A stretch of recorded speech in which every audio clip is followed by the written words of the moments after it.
VK Orlando ફ્લોરિડામાં 4000 Gujarati લોકો ભેગા થઈ ગયા હતા. ફોગાએ આ પ્રોગ્રામ રાખ્યો તો 3 દિવસ ઉપર. એમાં કલ્ચરલ પ્રોગ્રામ અને જાતનું વસ્તુ હતું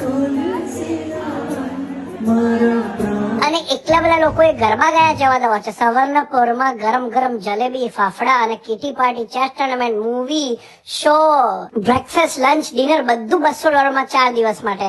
અને લોકોએ જે શોપિંગ કર્યું છે બૈરાઓ લોકોએ તો એટલા બધા સાડીઓ અને બાળીઓ એટલું બધું લીધું જવા દેવા હતો.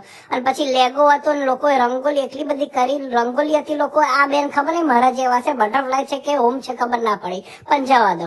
આ જો લોકો કેટલી મજા કરે છે. કલ્ચરલ પ્રોગ્રામ હતું જો આ લોકો ગરબા કરે. અને મેં અસોવા થ્રુ $20,000 આ બધા છોકરાને સ્કોલરશીપ આપી.